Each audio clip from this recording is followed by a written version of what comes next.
Trick or treat, smell my feet, give me something good to eat. If you don't, I got a gun. Oh, shit. So you better fucking... Oh my god. Hey everybody, it's me, Lupin the Third. And it's me, Thomas. Yeah, the famous Lupin character. And it's Sam. What a great character. He's got such a fun little design. He does. It's pretty strong. Like, no, it really does. Like, I think if they had managed to like pump out any sort of sequel sooner, probably. I mean, even without the sequel, I'd say he's probably cemented himself as like a modern horror icon. Like, I remember I was walking into Spirit Halloween, and there's so much Sam shit. Yeah, Sam's, like, since that movie came out, like, every year it's just gotten a little more and more mainstream. And now Sam at the very Well, yeah, they did. I know they like, around town, like, around the country, there have been, like, small showings of Trick or Treat around Halloween. But this one had, like, it was just, like, for, like, 2 days, but it was... I think nationwide this time around. Oh, good. Yeah. It's about damn time. Spoiler, I really like that movie. Oh, yeah, no, it's a good one. But yeah, today we're going to be talking about, on episode 160, we're going to be talking about Creepshow, number 1, and Trick or Treat. Trick or Treat.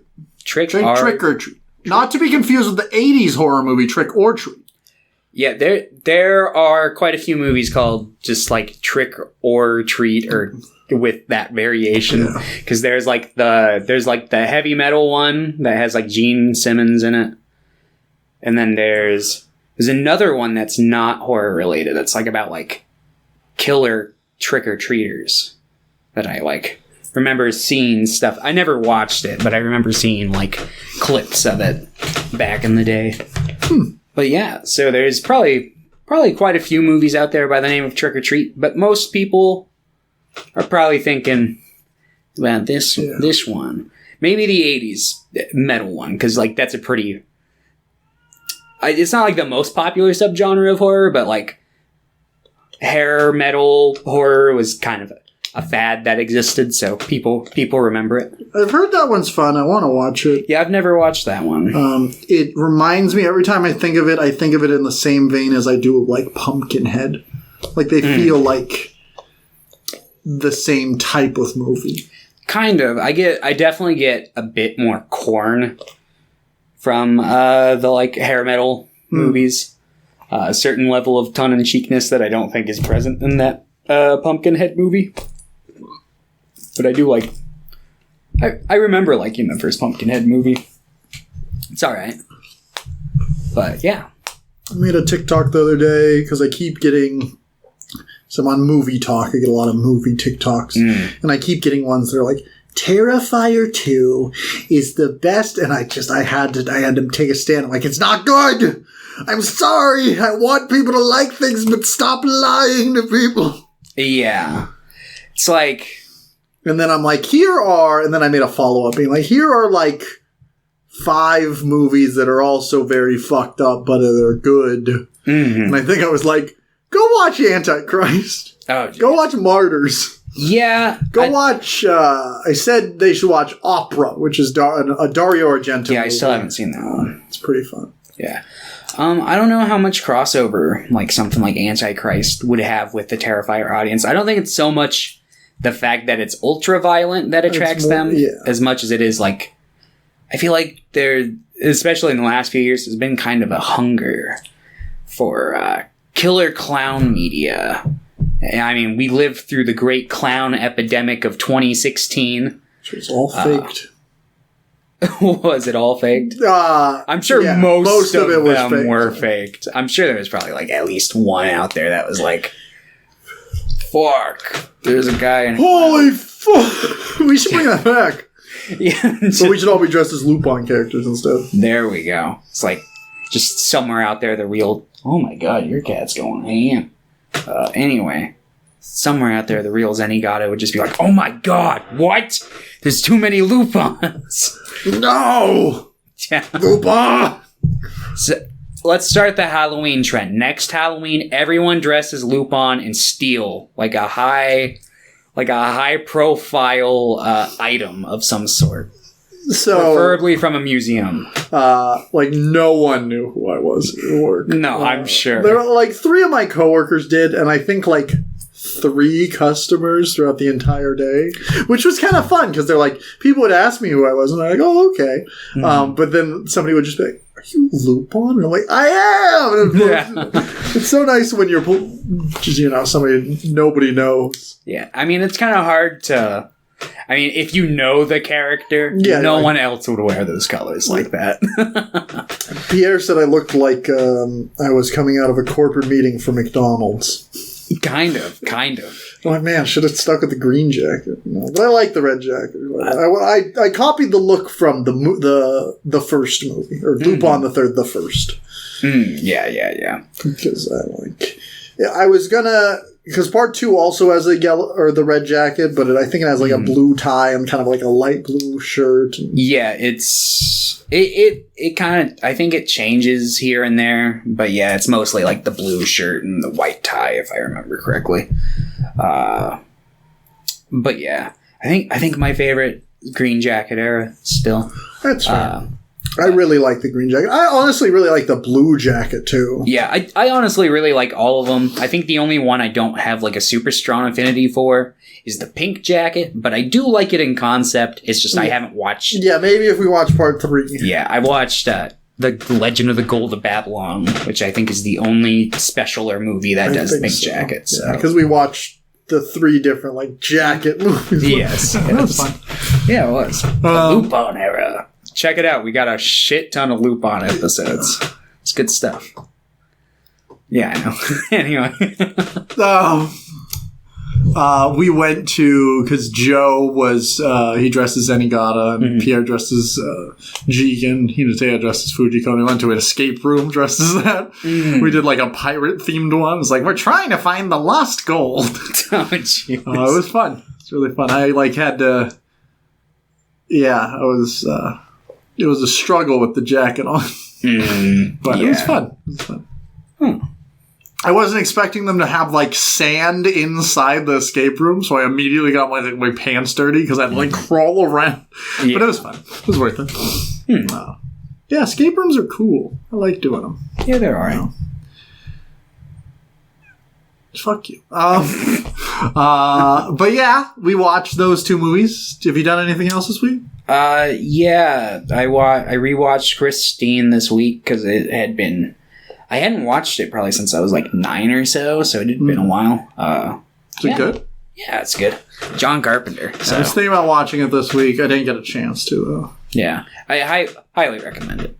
It's not Carpenter's like best film, but like if he didn't make... so many good movies. Yeah, if he didn't make his other good movies, I'd be like, oh, fuck, this is one of the greatest horror movies of all time. But because he's got, like, 5... The Thing and Halloween. And The Thing, Halloween, sure, Fog. The Mouth of Madness is probably pretty good. Probably. I haven't watched that one. Yeah. I really like Dark Star, but that one's not... That one's more of a comedy. Was it Prince of Darkness he did, right? I think I haven't seen... people like that one, I haven't seen Prince of Darkness either. But that one I've seen a lot of buzz around recently. It's had a bit of a resurgence. I'm surprised I haven't seen the same for In the Mouth of Madness. I wonder if people just haven't like connected that's was like Sam Neill in that one. Mm-hmm. Yeah, Sam Neill's like I feel like pretty underappreciated in the modern age. Yeah, like he had a lot of bangers coming out. Yeah, the last relevant thing I can think of him being in, aside from whatever Jurassic thing he was in, was Hunt for the Wilder People. And I think he's really good in that. Oh, yeah. I really like that movie. Taika's been disappointing lately. I couldn't share the sentiments because I haven't watched anything of his past Ragnarok. I think Ragnarok's really good. But yeah, I think Jojo Rabbit is decent. And I think the new Thor's real rough. Yeah, Jojo Rabbit never... I was like, Like, when I saw the concept of it, I was like, nah. Yeah. So I just never got around to seeing it. That's fair. And yeah, I've heard mostly negative things about the new Thor movie. I think generally, whenever I hear somebody talk about it, they're like, yeah, I didn't care for it. I work at a comic shop, so a lot of the people that come in are, big MCU heads, and a lot of people seem to like it. I'm like, cool. I thought it was garbage, but yeah, that's okay. It's okay. She watched Christine. Mm-hmm. And then this morning I rewatched Nightmare on Elm Street 1 and 3. 3's so good. Yeah, and then I'm just not going to watch any more of them, and it's perfect. I mean, I might rewatch 7. Yeah, well, because that has all the same. It's got. I guess she's not the same character, but yeah, it's the whole meta thing. Because but she's great. What was her name? Are you talking about the lead? Yeah, it's Heather Langenkamp, I think. Yeah, she's one of my favorite, like, Scream Queens. Yeah. At least, yeah. She wasn't really in anything else, unfortunately. Yeah, in terms of, like, being a final, like, the character of Nancy, I think Nancy is contender for, like, best final girl ever. Like, she honestly... Well, yeah, because nothing really changes. Like, there's no movies that ruin her character either. She's a good character in 1, and she's, like, a great character in 3. Mm-hmm. And then Heather Langenkamp's a character in 7, which is also, like, interesting and, like, adds to the character a little bit. But overall, it's, like, cool. While it's, like, I think Laurie Strode, when she's good, she's a pretty great character. But then there are so many movies where her characterization's pretty bad. Yeah, kind of, I guess. Actually, no, I don't even think they're bad necessarily characterizations. Because I just think you really just have weaker, I guess. The original 2, and you have. I'm only going to count H2O because she only did Resurrection as like a contract thing. Like they were like, all right, we'll make H2O up under the condition that you come back to die in the beginning of the next one, so we can just have that written off. Because Mustafa Akkad was kind of a tricky bastard when it came to, like, what he was willing to put into some of the Halloween sequels. Although, mad respect to the man. Because he pumped out those Halloween sequels like a fucking madman. But, yeah, I like Laurie Strode. I like, what is Neve Campbell's name in Scream? Sydney. Sydney Prescott, yeah. I like Sydney Prescott. She's okay. I'd have to rewatch the Scream movies because I haven't watched them in years to get like an actor. I saw the newest one, but she's really not much of a character in that. I think the first 2, she's really like a strong character. And 3, I think, is just kind of a bad movie. When I was a kid, I remembered really liking 3, but I was also a kid. Yeah. So. But outside of those 3, like Laurie Strode, I'm trying to think of other final girls in big franchises I like. I mean, yeah, because a lot of other, like, horror franchises don't really have, like, recurring characters outside of, like, they're in 2 movies. No, I mean, I don't even think they need to be recurring necessarily. Just fill the final girl role, in which case broadens it a lot more. But a lot of them are just kind of, like, generic. Like, a lot of those pre-Nightmare on Elm Street, because, like, that came from the era of like, the slasher movies from 1980 to 1983, which, I mean, I like watching those, like, slashers from that specific cut of the 80s, because, like, they're all pretty much the same fucking movie. Everyone was just like, holy shit, Halloween was really successful. Why don't we just copy the bare basic blueprint of that movie and apply it to some slightly different circumstances? And I guess Tommy Jarvis is a good final girl. Yeah, I usually prescribe, like, fucking, final person, final girl, like, whatever. Yeah. But, Ash is, like... Well, yeah, Ash is the so staple. Good. Such a good character. Like, he's sleazy, but it's never to the point that, like, you don't want to see him succeed, I guess. Yeah. Because it's like, this guy, that's primarily kind of a dickhead, but... That's primarily in the second one. If you look at the first one, he's a lot more of the kind of standard, like, oh, God, why is that light bulb filling up with blood? Oh, no, it's all over me. Like, God damn it, I love it. But even, like, I really like his character. I didn't finish the show, but, like, his characterization of Ash versus Evil Dead, I think, is pretty strong. Yeah. He definitely leans, especially in the beginning, towards being pretty sleazy. Mm-hmm. And it's not even necessarily that they change his characterization, but they're like, what if Ash acted the exact same when he was, like, 60? Yeah. It's like, oh, yeah, it would be creepy. Mm-hmm. No, exactly.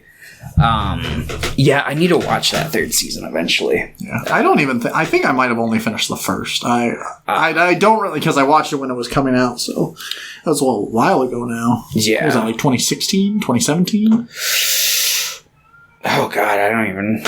It would have been before 2016, the first season. Probably like 2014, 15. Yeah. But, yeah. The first 2 seasons were pretty good, and then I just never got around to watching that third season because I didn't have Stars at the time. I had just like moved out for the first time, so it was just like one of those things. But yeah, fucking. I'm done with that. Fair. Oh no, it's in my hair! What the hell? But yeah, Nancy was like one of the first like final girls that comes to my mind that was like putting up a fight back. I mean, like, I guess Ellen Ripley. But, yeah. And to a certain extent, Laurie Strode, but hers is more of a panic response as opposed to like I'm actually going to like come up with a plan and try to kick this thing's ass sort of a thing. But yeah, the first and third one are really solid. And the second one isn't wholly awful. It's got its moments. The gay. It does have the gay. I think now that I might appreciate it on a second watch more, just because it is so unintentionally gay. Well, that's just, I guess it's unintentional or intentional depending on who you talk to. Yes. I really like that documentary because like half the people were like, no, we knew what we were doing. And they're like, what? The other people are like, what do you mean it's gay? Yeah, no. Because I mean, for the longest time, I mean, that's how fucking queers communicated in film. It was just like, you know, we can't outwardly say this, so we're just gonna subtly hint it through the fucking dialogue and small actions, and you know, everyone will know who knows, but most standard fucking homophobic audiences of the time it'll just fly right over their heads, sort of a thing. Like Star Trek, fucking. That's a gay show. Oh, yeah. Like, they leaned into, like, a lot of the Kirk Spock episodes because slash fiction was just so strong. William Shatner is like, what? Yeah. He's like, wait a minute. How do you act like that and not get it? Yeah. And, oh, my God. Some of the Star Trek slash fiction is so fucking funny. I love it. But, yes. Anyway. I forgot we were talking about before slash fiction. How gay... Nightmare 2 is. Oh, yeah. And just other things you watched this week. Mm-hmm. Yeah. Yeah, that was it. Just the 2 Nightmares and Christine, and then Creepshow and Trick or Treat. Cool. Let's see what I did. Tales of the Jedi came out, which is, we watched 4 of the 6, and they were really good. I kind of wish, because this is like a new series, it's just like a 6-part. I wish it didn't have the same animation style as the Clone Wars. I would like them to, diversify. But that being said, it does look very good. Just like the final season of Clone Wars did. And the first 4 episodes were really good. I'm excited to finish it. I think the first episode may be the weakest. Because it's just like, this is how Ahsoka was a baby. And I'm like, I don't really think this is really adding anything. Yeah. While the other ones, like, are pretty strong. Okay, yeah. Because when I watched the trailer, I saw that there was, like, a baby. And I thought Ahsoka had a kid. And I was like, oh, this is going to be interesting. But no, apparently. Okay. Yeah, that does seem weird. But I didn't watch a ton. I watched Guillermo del Toro's new Cabinet of Curiosities. Came out. All 8 episodes are out. And I watched the first 5 short films. They're all between 40 minutes and an hour. And overall, so far, they've been pretty consistently good, in my opinion. I think the last one I watched, Pickman's Model, it's really bad. I think adapting Lovecraft stories can be kind of rough. Yeah, it can be kind of hit or miss. It feels pretty tedious for most of it, which is annoying because Crispin Glover's in it, and he's really trying his all, but it's a rough watch. It just feels really unfocused and not very interesting at all. But the first one, Lot 36, I think is pretty good. I think it has a really cool setup, and then it kind of just really abruptly ends. It's like 45 minutes. I think most of the later ones are an hour. I think having that extra 15 minutes would be pretty good for it. Second one's Graveyard Rats. That one's really fun. A lot more jovial in its tone. A lot more like wacky. The third one is The Autopsy. It's directed by the guy who did The Empty Man, and the main character is played by F. Murray Abraham, which is this guy. Oh, okay. And he's like doing an autopsy on a bunch of people that died. And it's really, really good. It's my favorite one so far. I really liked it. The fourth one is called The Outside, which is it's by the woman that made A Girl Walks Home Alone at Night. Oh, okay. And it has a really weird cast. It has Kate McCucci, who is the current voice of Velma. And it has Martin Starr.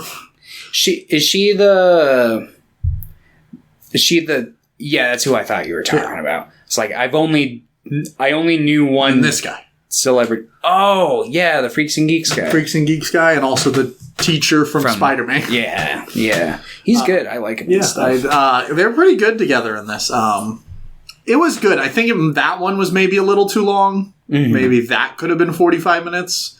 But probably my second favorite of the ones I watched so far. The sixth one is I haven't watched yet, but it's has Rupert Grint in it, the guy who played Ron, and it's directed by the woman who directed Twilight. Oh, okay. So I'm like, okay. The seventh one is the other one that I've heard like really, really good things about. It's called The Viewing, and that's by the guy. His name's like Panos. I don't remember. Let me check. But he's the guy who made Mandy and Beyond the Black Rainbow. Yeah. Panos Kosmatos, I think. And it has Eric Andre as the main character. Oh, okay. Which sounds wild. Interesting. But I've heard it's really, really good. And then the last one is, I think it's called The Murmuring, and it's by the woman who directed The Babadook and The Nightingale. And I've heard that one is also good. So I'm excited for the last three. And then we watched Pray for the Devil last night in the theaters, which is about a woman who's like, oh, yeah, I've seen I'm going to be the first female exorcist. And the church is like, no. And it's like the demons were making it personal. And horrible fucking movie. Yeah. It's like I laughed a lot. All right. The trailers seemed... The implication I seemed to get from the trailers was that she's got, like, demon in her or something that, like, seems to soothe the demons or make them comfortable around her. No, the demons, it's all the same demon trying to get in her because it was in, like, her mother or something. It's, like, the story's laughably, like, predictable. The editing is so bad. And just structurally, the movie makes no sense, and it's just kind of constantly throwing things at you, but none of it is, like, anything of substance. And then it also constantly is trying to scare you, like, every 10 seconds. And I think I jumped once, and that was just because I wasn't paying attention to the movie. And I'm just like, oh, loud noise. Yeah. But yeah, it was real bad. Really, really bad. Don't worry, when it was over, I started clapping. There are parts of it that I'm like, this could have been really funny. I think they just didn't go far enough. Like, one of the main guys that's in the first Resident Evil movie plays, like, the head priest there. It's been so long since I've seen... He's in other stuff as well. But this guy? Yeah, I vaguely remember. Yeah. But he's, like, really putting his soul into his performance. And it's pretty fun. If he had been the main character, maybe it would have been okay. But they also, like, try to set up a whole universe in it. And it sounds like the most ridiculous, stupid fucking universe in the world. And I'm like, I'd be okay with this. I think this movie was horrible, but I think it could have been okay. Like, it could have been fun. For half of a fucking second, I was almost about to start a tangent about, like, why the fuck are horror films even attempting shared universes? What example? And then I was like, oh, Conjuring. Yeah. I mean, like, Conjuring universe is... It's decent. Yeah, it's okay at best. I think let's see. I think all 3 Conjuring movies I like. The third one's pretty fucking goofy. I haven't seen the third Conjuring. The 2 Conjuring movies I think are good. I think that The Nun is schlock. Yeah. It's okay, I think schlock at that. I actually feel pretty similar about this movie. I think they're really bad movies, but, like, I was laughing a lot. But yeah, some of those Annabelles and The Curse of La... I think Annabelle 1 and 3 are really bad. I know you don't mind 3. But I think 2 is, like, a pretty good movie. Yeah, it was okay. What else is in the Conjuring universe? Am I missing something? Curse of La Llorona. That was really bad. That one's really bad. Velma's in it, though. I think it's just the Annabelle movies, Curse of La Llorona, The Nun. I know they're gonna make a Hat Man or whatever it's called, the Crooked Man. Oh yeah, the Crooked Man. Yeah, I think that's all there is currently, though. Nothing else is coming to mind. But yeah, yeah. Honestly, not crazy about the idea of shared universes in horror. I mean, they're okay, but, like, I don't know. Versus movies tend to be kind of just not good typically. I mean, I guess there's a couple okay ones, like Freddy vs. Jason's okay. Yeah. Godzilla vs. Kong is okay, but, like, I don't know. Just versus movies could be good though. They just never go far enough, and they also never want to, like, pick a clear winner. I think that's the big issue. Yeah, it's like, oh, we don't want our guy. I'd be like, fuck it, let him die. Sweet. Yeah, I remember because there is a point in history when Freddy vs. Jason vs. Ash. Yeah, it was, like, in pre-production. The excuse that Sam Raimi had for saying no was like, well, they're never gonna let my character, like, kill those characters. And I was like, what the fuck are you talking about? Those characters die at the end of every single one of their fucking movies. Like, just Ash would annihilate them. Yeah, you would. I mean, he's not just some fucking some rookie taking a walk in the park. Yeah. I mean, this man, especially if it's like post Army of Darkness, he's like, I'm going to fucking annihilate you all. Oh yeah. And I mean, obviously, if you're adapting that comic, or I haven't read the comic, but, like, if you're adapting that comic or just going into that story, Army of Darkness comics. Yeah, there's currently Army of Darkness versus Reanimator Necronomicon Rising. Yeah, I know that there's a lot of them. I've got like a trade paperback with, like, a few of them in it from, like, the old Army of Darkness comics, but I haven't dived into them yet because it's, like, the 3rd volume. So it's like, I'll wait till I get the first couple.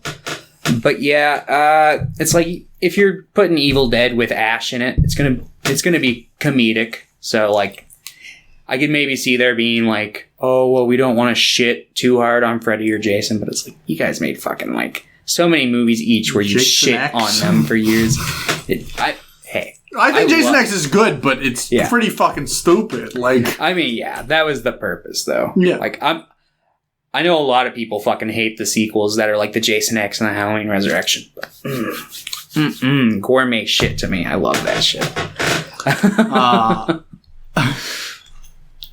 Also, I read the first 90-ish chapters of Hunter x Hunter. I have a feeling by the time we record, I'm just going to be done with the series. If I keep up with this pace. Oh, yeah. No, you might want to take a break once you finish. I agree. Maybe. I'm going to be honest, I'm not really enjoying the series. No? I think it's okay. Maybe I'll hit a point, but I'm just like, I'm not really, I don't like the world, like, at all so far. And I really have trouble reading about any character that's not, like, one of the main 5. Like, they don't feel like tangible characters to me, if that makes sense. Like, with a lot of other manga that I like, a lot of the characters, I can, like, imagine them outside of that panel. I can imagine them as people and things. And the The other characters in Hunter x Hunter, I just can't really see them outside of the panel they're in. Yeah, and you're probably like... in the middle of York New, I think. Yeah, I like York New. I think my biggest problem with Hunter x Hunter, or Hunter x Hunter, however... Hunter Squared. Pick your poison. I think my big issue with that series is that you can tell that there's not really a grand plan.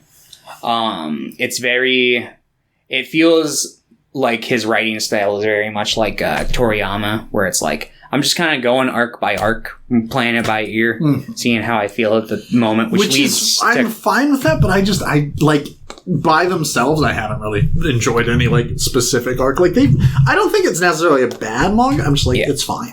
I get that, because the first couple arcs of Hunter x Hunter are kind of not... Yeah. I also think that, like, the Killua's house arc, I was kind of excited for. I'm like, oh, this will be fun. Yeah. And then it just ends extremely abruptly. Yeah. It's like, I'm leaving.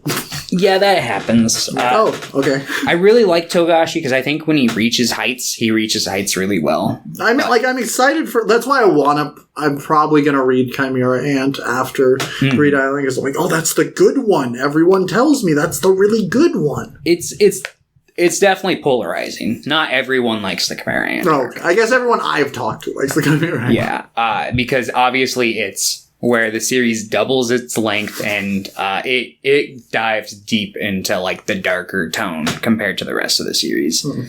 But yeah, I mean, I really like it. I also haven't gone through this series in recent memory though, so I'm going off like teenage memories, so obviously my sensibilities are a bit different now. Maybe if I had read it when I was younger, like Bleach, I know there are rose tints. Like, I do think that Bleach is pretty good for the first chunk. Like, I really like it still, even if I try to remove the glasses, but I don't know, like Bleach, maybe I just like the character designs more and I can latch onto them, but I like the lady with the vacuum, I guess. She's kind of fun.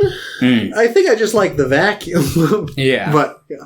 We'll talk about Hunter x Hunter in probably end of November, so. Yeah. No, I'll start reading it here soon. That'll only take me a couple days. Can't wait to figure out what you're going to pick for the next read. It's going to be the Bible. Anyway, I think it is also new Andor episode. Just really, really fucking good. I've really liked all of Andor. Yeah, I'm probably not gonna get around to it right when it wraps up. I'm probably gonna wait because I just got out of a Star Wars mood last month, so it'll probably circle back around in like half a year or so. But yeah. Anyway, no questions from Pierre. I don't think he realized we were recording today. Sorry, Pierre. Yeah. All right. Let's just jump into it. Let's talk about Creepshow. So, was this your first time watching Creepshow? This was the first time watching it. A new Creepshow comic series just started. Oh, really? 3 weeks ago, maybe? I think 2 issues are out. Interesting. I have a complicated relationship with horror anthologies. I don't usually like it when it's just a bunch of stories that don't really feel like they blend together well. I'm not necessarily saying that about Creepshow, but if I need a strong or a good framing device. If that's not there, I just am like, what the fuck is the point of this movie being here? Like, why are they just not just short films? Like, I don't like just like boring packaging on it. I guess. No, I'd say I definitely agree with you. I definitely think Creepshow for me has that. Yeah, no, I think the Creepshow, I don't know if it's like amazing, but I like the little comic thing. I think tonally, some of the series, some of the shorts don't mesh super well together, but like I think 1 and 2 are both like the first 2 shorts are both like kind of goofier and stuff, and they're all kind of goofy in this, but it's just they're too like complete different types of goofy for 1 and 2 for me, and I think that might have been the biggest, like, whoa. No, yeah. If I had one general note that I thought of while I was watching this movie, it was that I would definitely restructure the order that the shorts come in. I do like the effects on this, and I really like the structuring of like, oh, it ends, it turns into a picture, and it's like, oh, the pages are going. Like, that's cute, it's fun. Yeah, they use like the gel, like George A. Romero was inspired by Dario Argento and used like the gels for a lot of like the comic lighting, which I thought was really good. But I think I like all the shorts in this, but I also think that most of them are probably too long. I agree.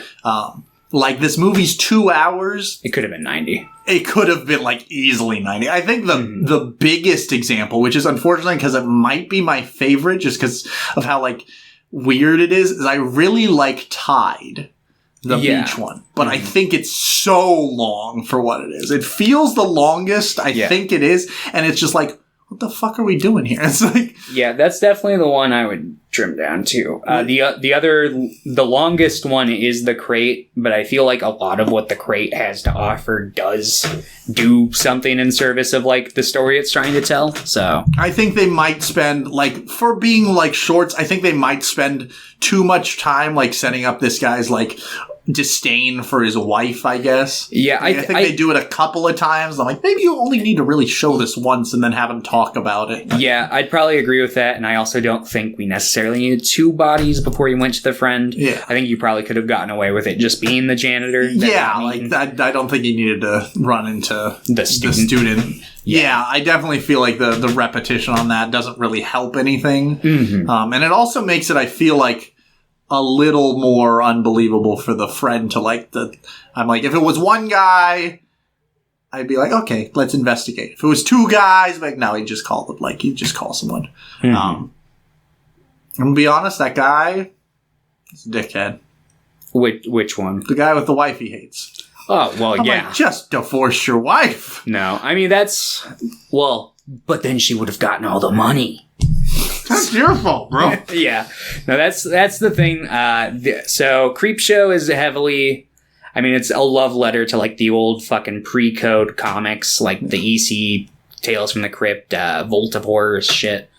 And in those comics, it's a lot of usually slimy fucking characters getting into fucking business that they shouldn't and having some horrible supernatural comeuppance for it.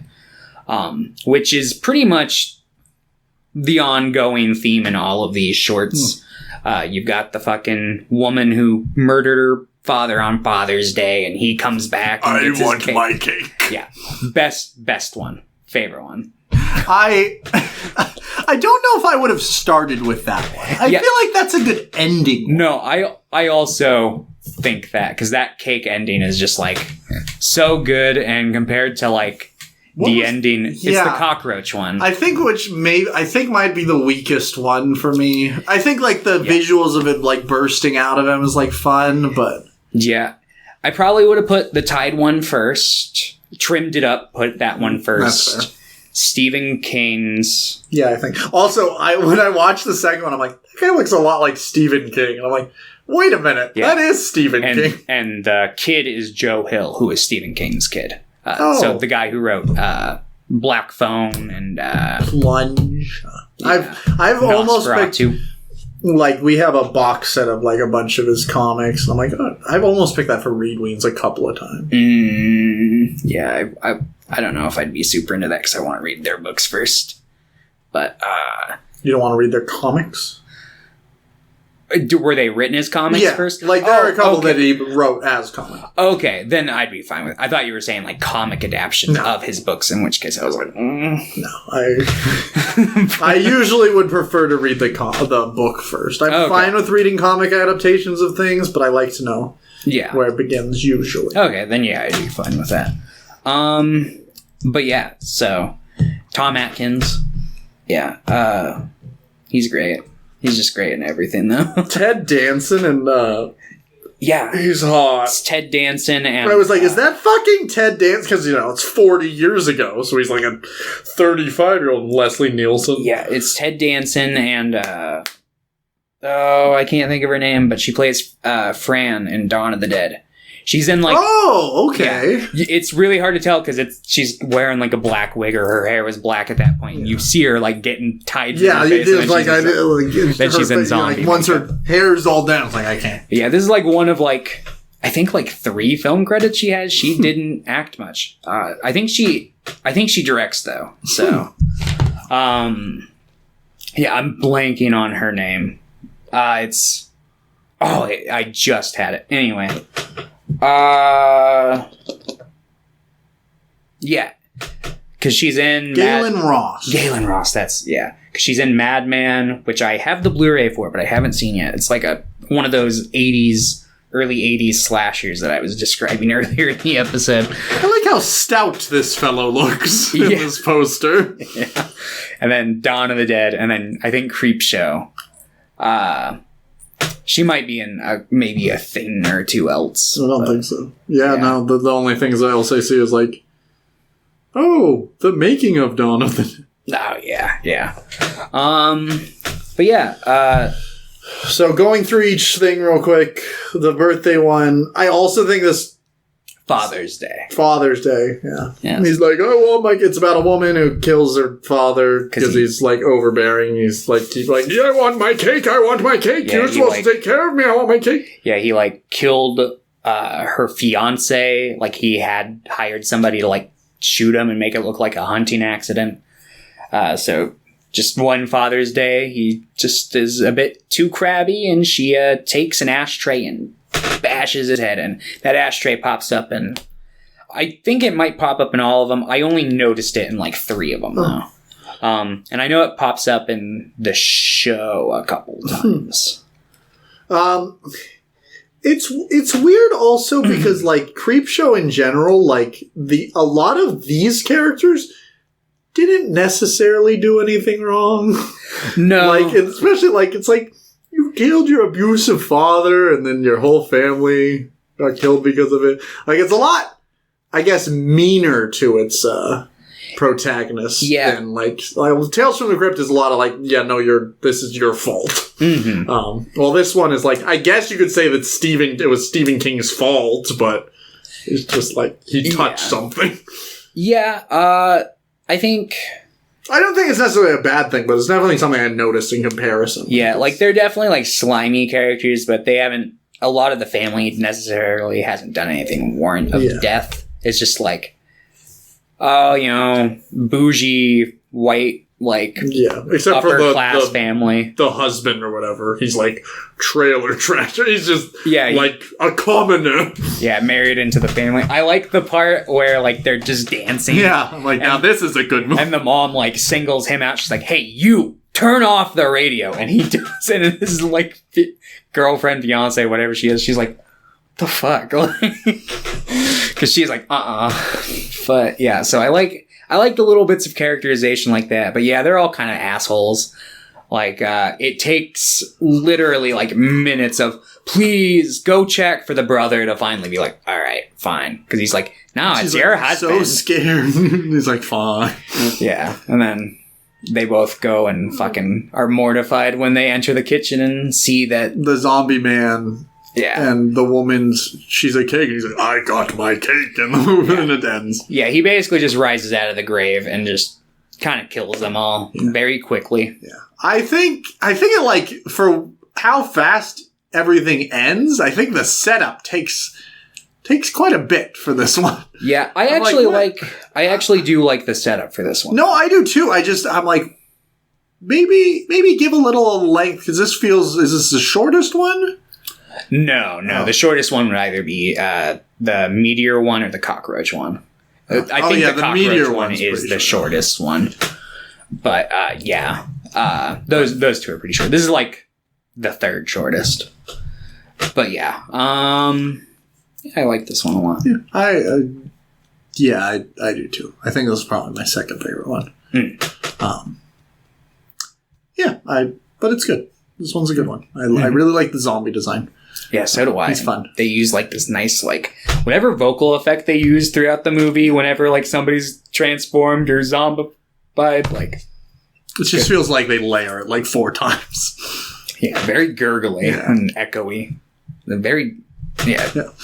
Second one is about an asteroid that lands in like a farm. This one, this one's contender for almost being my favorite because I do love just. It's really sad. It is like the ending because like all right, the plot of this one is basically like some yokel farmer who's like a total fuck up in life.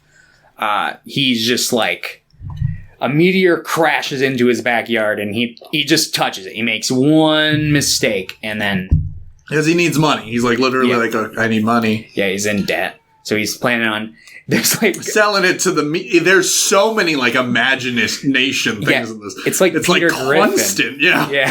He's just like just imagines a scenario where he goes to the local college and sells like their meteor department the meteor for $200, but then he like pours water because he's like I gotta cool it down. So he pours a bucket of water on it and it like splits open and he's like, oh shit, I'm not gonna get shit for this now.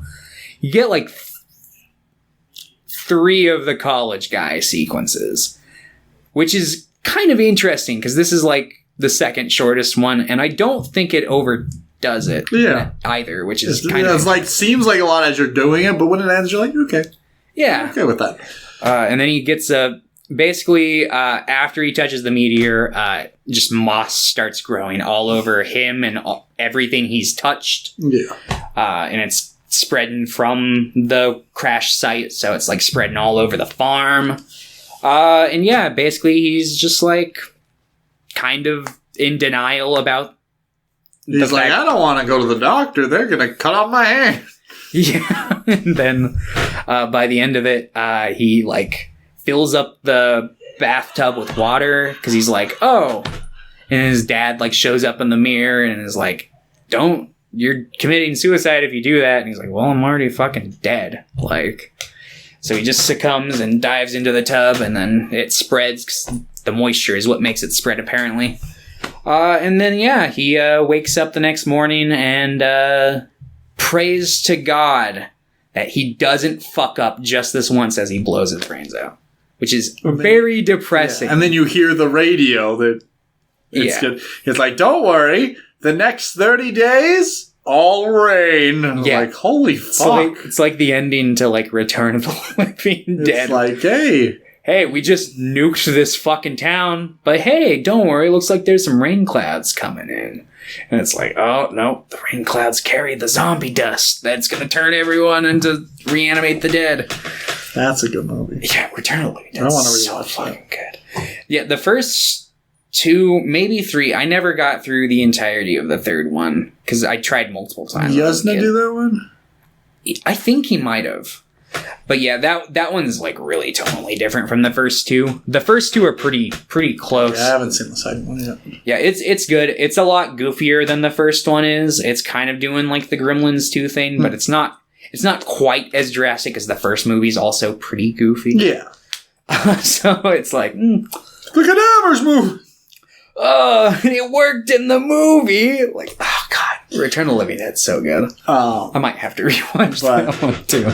Yeah, the second shorts I think's good. Mm-hmm. It might be I think that might be my favorite one. Yeah, and it's now that I'm thinking about it, but it's just like really depressing. Like it's weird because the only one in this that like I'm like. Yeah, he's dying is the final one. Oh, yeah. Because that's the one they're just like, okay, this character, let's make him the worst. Yeah, like this guy, like, he's not malicious or evil. He's just kind of stupid and makes an honest mistake. Yeah, it's just kind of sad. I'm like, cool. It's just like, oh. Cool. I feel bad.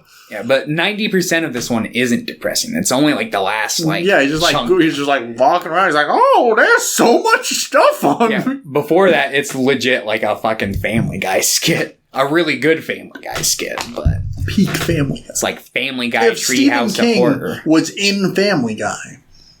He might be at some point. I wouldn't put it past them. I remember a cutaway that was like. It was like if Stephen King got in a car crash and he gets in a car crash and he like launches up in the air. He's like, I have a great idea for a book, and he writes it before he plummets. He's like, I gotta make this a book. Oh yeah, there's another one. There's a chance he might have just voiced himself in that. Maybe they got David Lynch to voice himself in one, but he also was doing voice work on the Cleveland show as the bartender for a while before that. So that's so funny. That's like, I love it when people do that. Like when Werner Herzog was like, I'm gonna be in The Mandalorian. Yeah, it's just like that's so much fun. Yeah. Yeah, so anyway. I forgot what I was saying before. We were talking about Family Guy. Yes, I think I was. Oh, there's another season of Family. Go ahead. There's another Family Guy bit where he was like at his agent's office, and his agent was basically made like a mean-spirited joke about how his writing's not as good since he kicked coke or whatever. It's like, oh, nice, and then he's like, I've got an idea for a book, and he like looks around the room and sees like a lamp on the desk, and he picks it up and he's like, it's a book about a killer lamp. Which, yeah, is kind of fair. Not all of Stephen King's work is like that, but some of his work is like that. I picked up randomly, I was at Goodwill, like looking for clothes for my costume, and there were like there was like a Stephen King end cap, and they were like hardcovers for like $4. I'm like, I'll pick up I picked up 2, so I might read some because I want to like Stephen King. I'll just go grab them. I don't remember. Because I want to like Stephen King, but the only thing I've read in its entirety was Hearts in Atlantis. Yeah, which was not good. Yeah, I wasn't crazy about that. I think there was the like one that I really liked in that, and that was like, yeah. Overall, I really like Stephen King. I think he's really good. I think he's one of those authors where he just kind of writes. He writes a lot of material, and in that material, there's a lot of good stuff, but there can also be a lot of kind of not so good stuff. So it's like throwing a lot of shit at the wall, and some of the shit sticks and some of it doesn't. I got Dolores Claiborne and Cell. Oh, yeah, Cell's also, a zombie. This is stupid.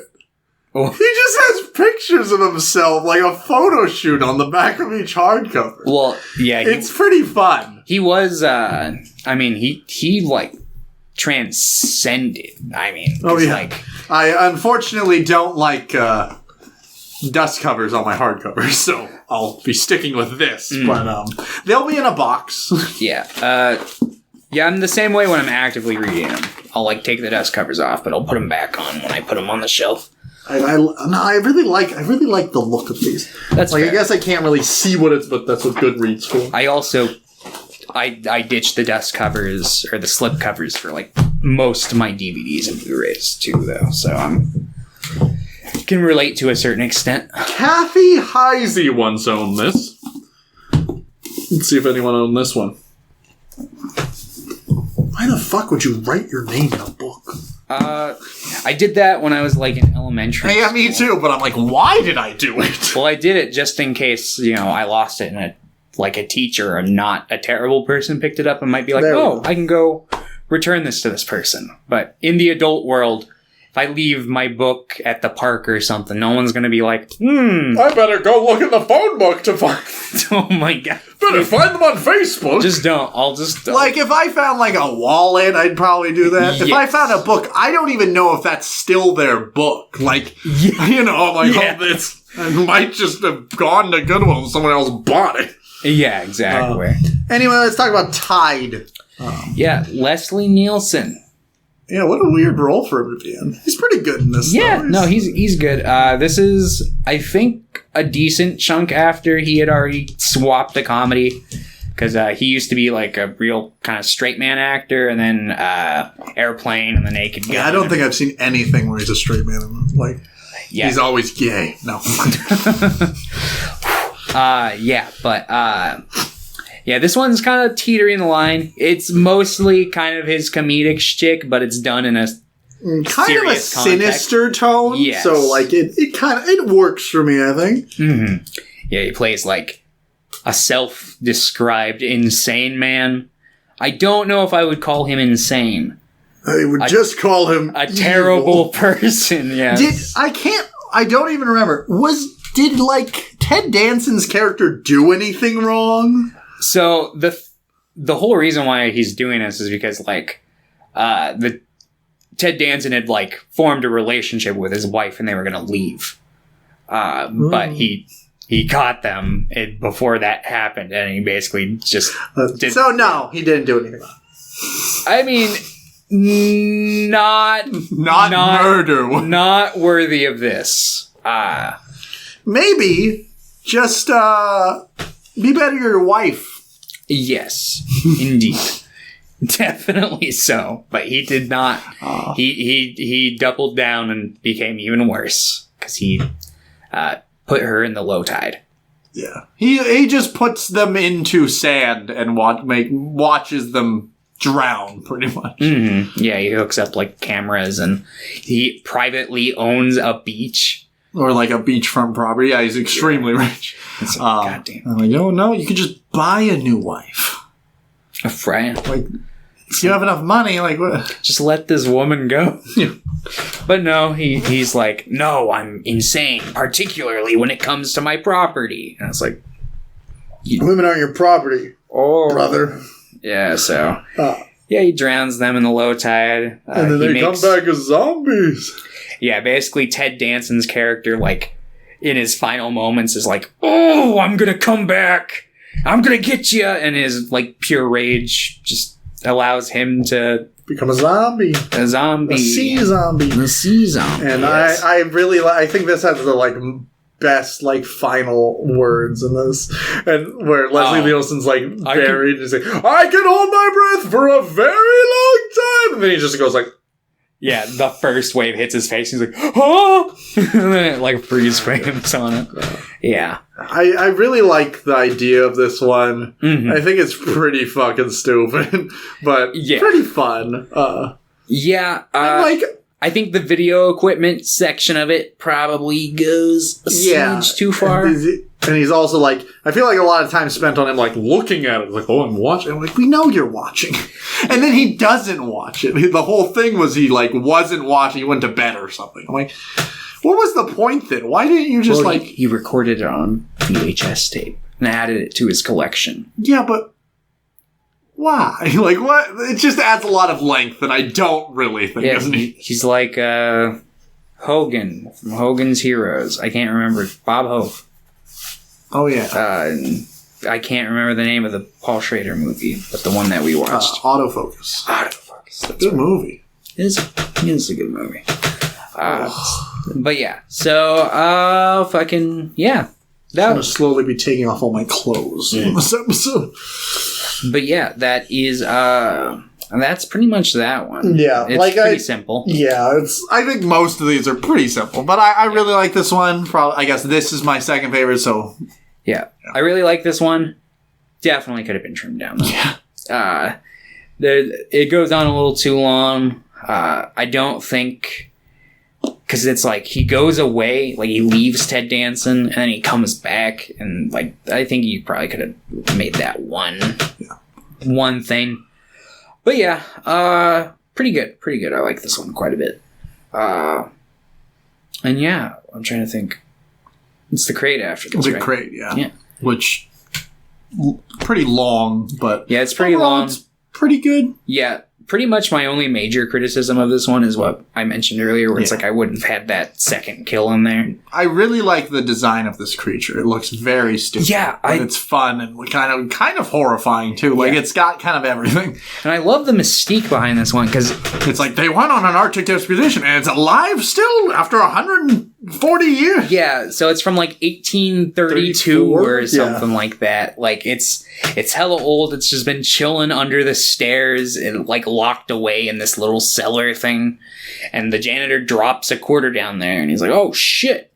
And he finds it and he calls the head scientist. Like, how has nobody just looked right there? Yeah. I'm like, what the fuck?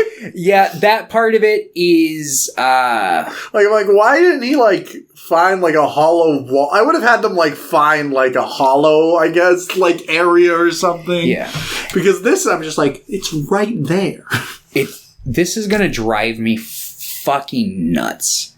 I Mandela'd myself. I thought this short had a completely different ending.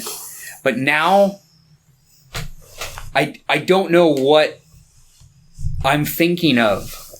So, I thought this short ended not with him dropping it off in the ocean. I always remembered it ending with, like, basically him being like, I took care of it. And then it shows, like, basically, like, him having shipped it to this giant fucking warehouse that's just full of, like, crates and boxes, and it's like a really ominous Indiana shot. Jones? Is that an Indiana Jones thing? I know. Yeah, they ship they have the giant warehouse full of like haunted relics and stuff. I know that's at the beginning of Crystal Skull. It's also at the end of Raiders, I'm pretty sure. All right, I might be thinking of the end of Raiders. I'd have to rewatch the clip to like be sure, but yeah, I always thought they just shipped it to like some warehouse somewhere, but no, he drops it in the ocean. That makes sense. Or getting confused with the Creepshow short and getting confused with Indiana Jones. I guess I haven't. If you rewatch it, let me know if I haven't rewatched any of the Indiana Jones movies in a very long time. Best one's 4. I don't. 4 is not my least favorite, so that 2 would be... was my favorite. But as a kid, I watched it when I think last time I was 10, maybe. I do not think it would be. I'm going to be straight up honest. I've always fucking hated 2.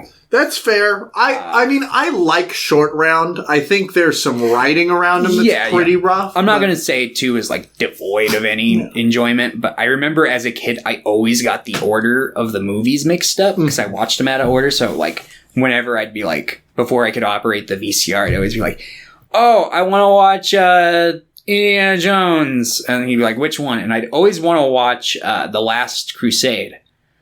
But I'd always be like, I always thought that was 2, so I'd always say 2, and it would be Temple of Doom, and I'd be like, ugh, this isn't the one I wanted to watch. I've only seen Last Crusade once. The other ones, I've seen 1 and 2 maybe like 10 times. And I've seen 4 maybe twice. Yeah. The Last Crusade I just didn't own.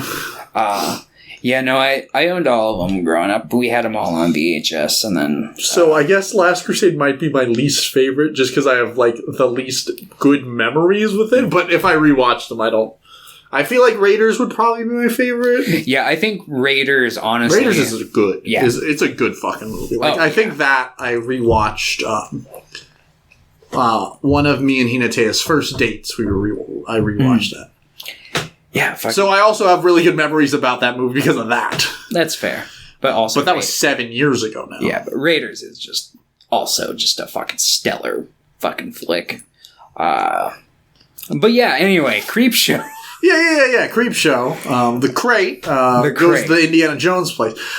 Yeah, I think it has good monster design. I like the characters okay. Like the guy's a dick. Yeah. But I really like the main professor who's like, he's really fun. I really like his reactions. He's like, monster. Yeah. he feels like a Scooby-Doo character. But yeah, I also agree. I don't think the second kill's necessary. I feel like it's repetition for no reason. Yeah.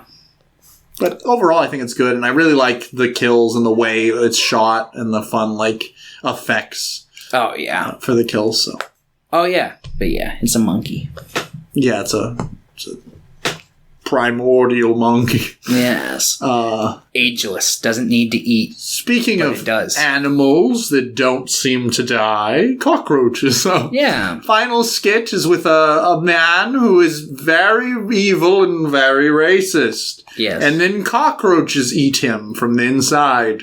Mm-hmm. The end. Yeah, that's pretty much it. Yeah. I think the main enjoyment I derive from this one is always the section where he's just being the worst person when he's not being racist. That part I'm always when he's on the phone with the dead man's wife. He's like, oh, how is he? Oh, wait, he's dead. Yeah. Hey, can you tell me where you got my number? That way I can fire them. I got it from my husband's address book. Oh, well, I guess I can't very well fire him now, can I? Like, shit like that's just like, all right, yeah, good morbid sense of humor.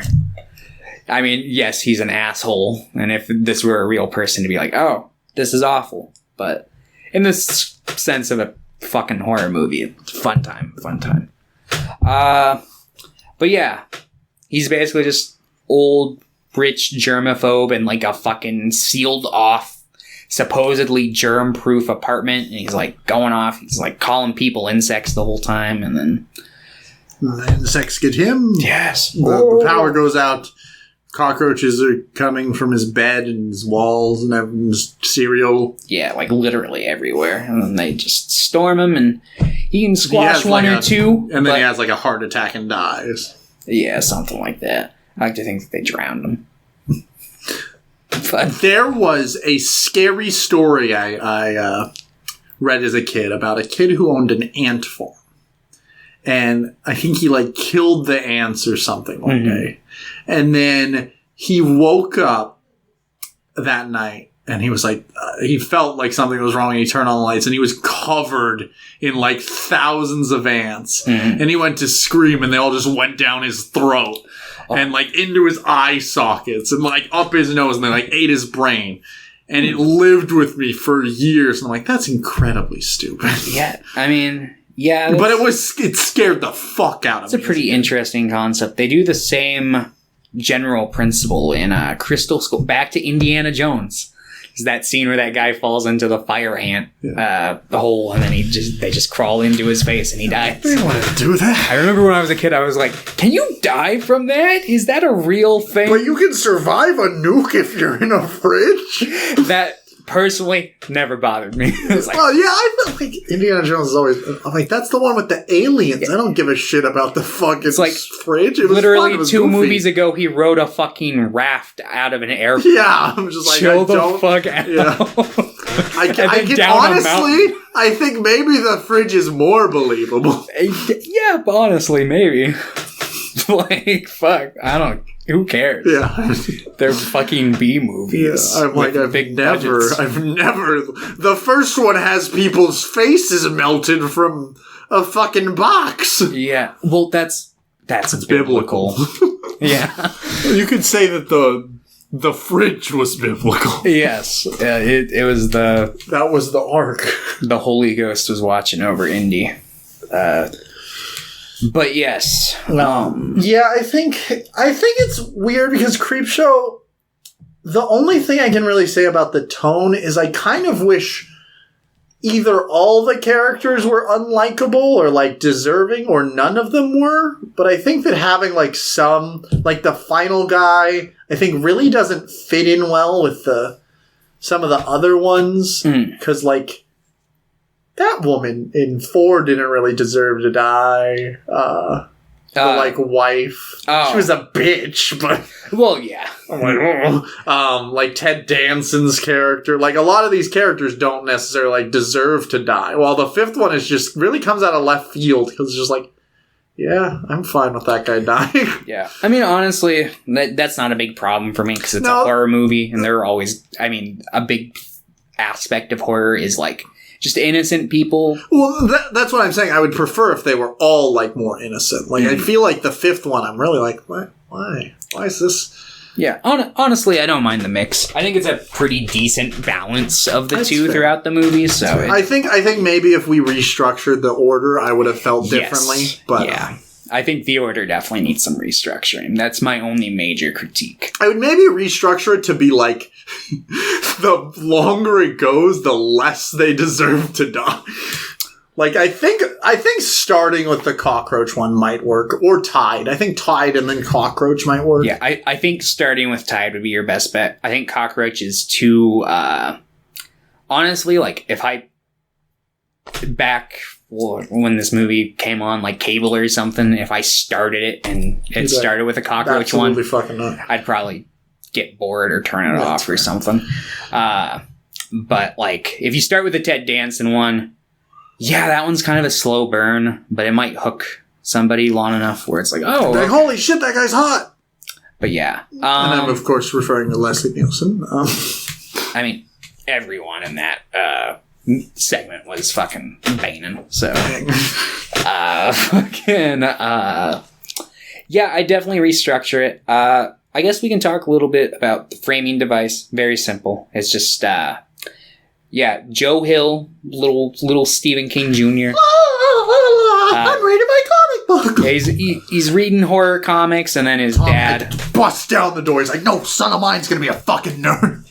Yeah, so he's basically like, "Oh, this is, feeding into the mentality. There's letting a lot of Satan into that." Yeah, there's a lot of fucking just like basically shit talking in the movie of like the fucking purists who blocked, created like the CDC back in the day, and and if you don't know about that shit, watch the YouTube. CDC. Isn't that what they're called? The code or I don't fucking know. Isn't that the Center for Disease Control? Oh yeah, it's what's the fuck the code comics thing? You know what I'm talking about. Yeah. But CCD. No, CCA. CCA. Comics Code of Authority, I think. Oh, yeah. Or of America, might be either one. I think it might have been of America. It might have been both at some point. But yeah, basically, comics were too violent. They were like, this is going to make everybody grow up to be psycho killers. And Qu'est-ce que c'est? Run away.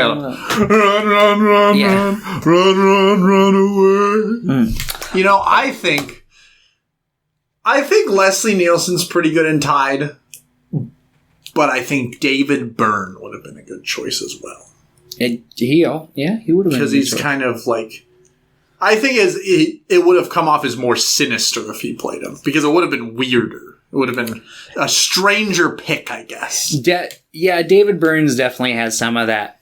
Like, I don't know if I'm going to have like the funnest time or the scariest time of my life. I think if he played him, it would have come off more that he actually is insane, maybe. Yeah, probably. But anyway, the framing device.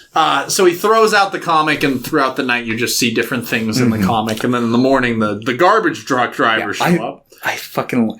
What's that? A comic book! A comic book! Like, it makes no fucking sense. Me and you. Yeah, but they're just literal... I mean, I can't even call them cartoon characters. It's less than that. They're just hamming it up. Uh-oh. Did it freeze? Nope. Oh, thank God. But yes. And then they're like looking through. They're like, I fucking love comic books. Let's look and see what we can get. X-ray glasses. Oh, voodoo doll. He's like, no, someone's already taken this one. It's like... Yeah, and then Tom Atkins starts choking at the breakfast table, and we see little Joe Hill upstairs. This is what you get for not letting me read comic books, Dad. Yeah, and he's just stabbing the voodoo doll in the neck with the needle. And that's Creepshow. Honestly, this is one of my all-time favorite, like, horror movies. Like, I love it. I think visually it's great. I think tonally, I really like it for the most part. Like I said, the restructuring would help it out a lot. But as it is, compared to the vast majority of horror anthologies I've seen, Creepshow takes the cake. It's so good. Plus, I'm biased because I love George A. Romero and I love Stephen King. So it's like... I... Definitely not as hot as you are on it. I liked it. I like a lot of the visual, like, appeal of the movie. I think it's good. I like the overall framing device of it. Mm-hmm. It's pretty, like, small. Pretty, it's pretty small, but it gets the job done. Mm-hmm. And I like most of the shorts. I don't necessarily care for the cockroach one. I think it's, like, fine. I'm about the same on that. Honestly, you could probably just cut it and I'd be fine with it. But I like it for the most part. I just think kind of most of them feel a little too long. And then, I like it though. I'd almost say you might like the sequel more, but I don't think you would. But maybe the second sequel, maybe 3.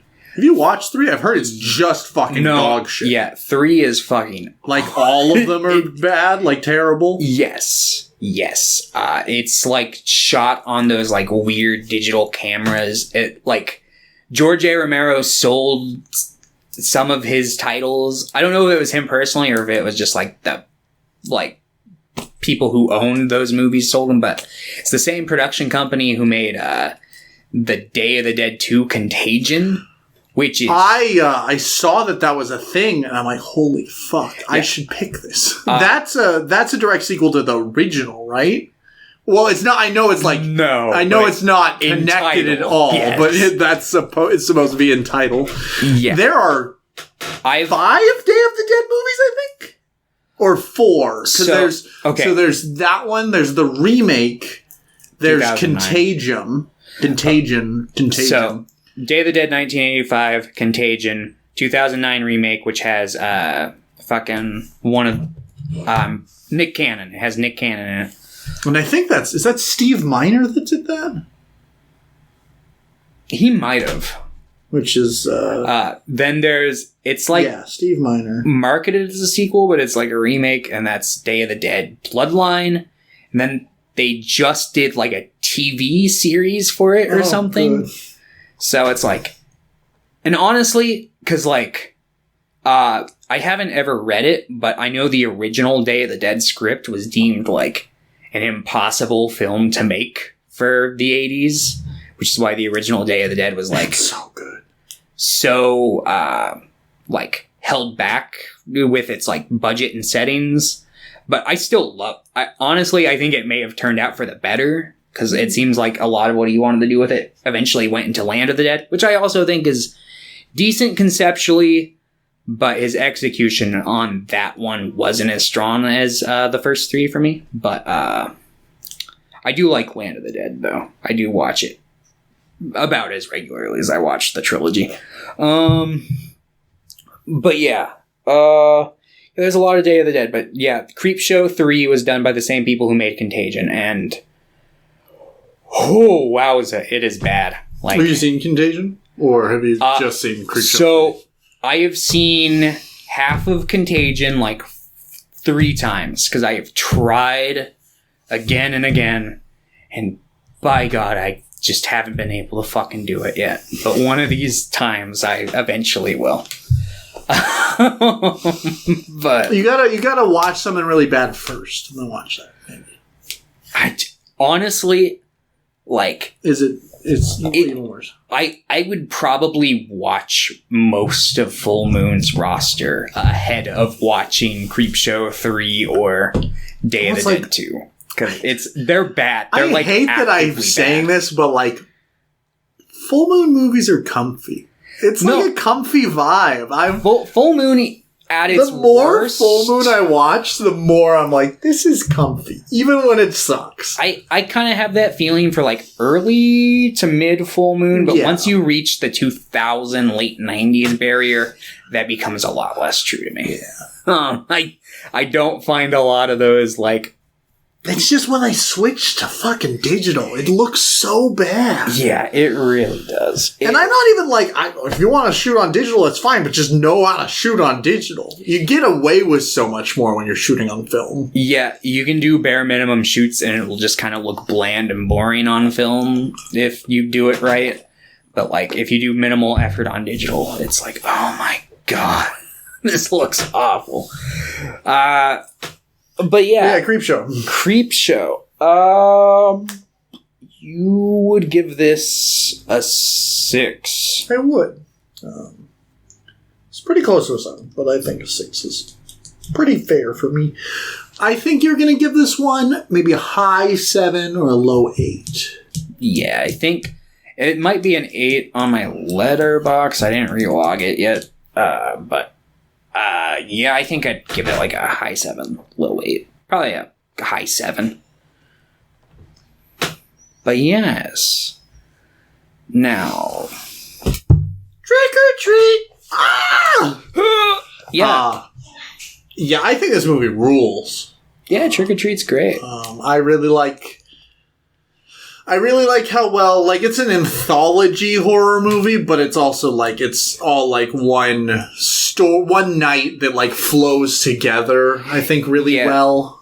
It's not like necessarily segmented like a normal anthology either. It's very much like you'll get like half of one and then it'll kind of go over and give you like a couple setup scenes for another while one's kind of going in the background, and then it'll kind of cut back and forth. Which makes sense for an anthology type of movie that's directed by one person. Mm-hmm. And I think works really well for this movie. I think it does for the most part. There are a couple clunky ones. Like there's one point during Wilkerson, is that the name of the principal? Yeah, I think it's Wilkerson. Yeah, there's like a scene where it's like, all right, we've been on his vignette for a while, and then it cuts back to the Little Red Riding Hood section of the story for probably not even 20 seconds. It's just like a line of dialogue meant to like establish that the group is splitting up, and then it cuts immediately back to Wilkerson, and I was like, that is not good. I did not like that. I did not like that one. Okay. But that's the only example that comes to mind, so it's not like a major offense throughout the movie. I definitely didn't mind that. I do recognize the scene you're talking about. I didn't mind it too bad. As in, I didn't mind it at all. But I get it. But in general, I think I really like all the stories that they tell in this. I think they're all fun. Yeah, I like them all for the most part. I think that the Little Red Riding Hood one is a little. That one works, but only because most of its runtime is skirting on the runtime of other ones, and it's meant to mislead you. Yeah, and it just kind of like has a quick reveal scene. So that one's kind of like a little.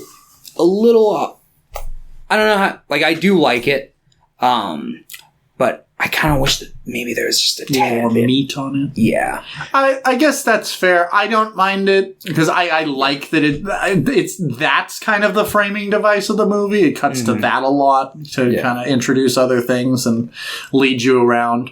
So I'm fine with that, and I kind of like how. I was going to say I'm also not crazy about the cold open. So that's fair. I'm usually not a fan of cold opens in horror. I think sometimes they can work.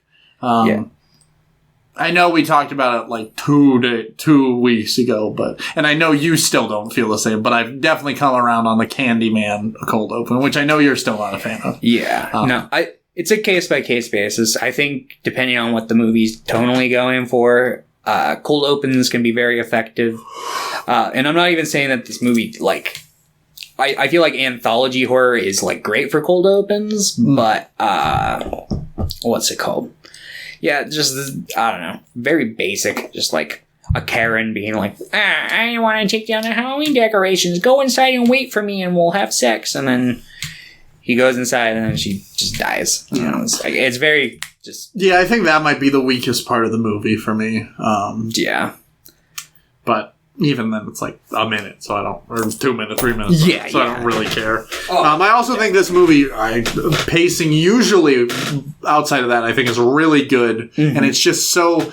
It's such a nice movie because, like, I do think that most of the stories... actually, I think that all the stories have a satisfying, like, setup and conclusion. I think they have enough meat on their bones, but I don't think any of them have, like, a ton of fat on them. Mm. And it's so brief. Like, the movie's over in, like, boom. It's fast and it's easy. It's a fun, nice... It's 82 minutes. Like, it's like, boom, you're done. And you had a blast. Or at least me. I have a blast whenever I watch this movie. Yeah. The first time I saw this movie, I did not like it. Okay. But then I couldn't stop thinking about it over, like, the course of a year. And I was like, I have to rewatch that and see if I still don't like it. And then I rewatched it and I was like, oh, okay, yeah, I kind of like this movie. And then I rewatched it again. I was like, all right, yeah, it's good. It's good. It's a good movie. And then when Krampus came out, it, like, cemented. I was like, okay, yeah. I can't remember. Did you like Krampus? Yeah, I love Krampus. I still think I might like Krampus more than this movie. I'm not there, but I can see why you would. I think it's because, like, a lot of the things in Krampus are kind of like my favorite parts in this, where it's like weirdos. Yeah. Like Sam, it's like, oh, there's a lot of creepy little weirdos in I think Krampus. Particularly the ending vignette with Sam in this one and Krampus both kind of tap into that, like, frantic Sam Raimi type energy where it's like, oh, things are just kind of ridiculously weird and crazy. I think that's kind of actiony. So I like Krampus a lot. I think that movie is fantastic. And that's a movie, I love how mean it is. It's so mean to its cast. Yes. Speaking of Sam Raimi, like Drag Me to Hell, that's a horror movie that's mean. I like horror movies that have bite to it. I think when talking about Creepshow, I just... Maybe I wanted it to have more bite. Maybe I wanted it to be meaner. But the second one's that's a mean. That's more just sad. You would I mean, like I said, I don't think you would like the second Creepshow more than the first one because... But I might like what it's going for. You might like what it's going for. Personally, I think the middle segment of because that one's only got 3 segments and a framing device. And it's also, I think that one's like 90 minutes. So it's shorter. But... the first one, it's kind of racist. Classic. The second one, actually really good. I thought you were going actually really racist. No. Third one, still kind of racist. The third one is a little racist. I don't think it itself is racist, but there's a little bit of a like, oh, you could read a little bit of a racist subtext into the vignette because it's that one.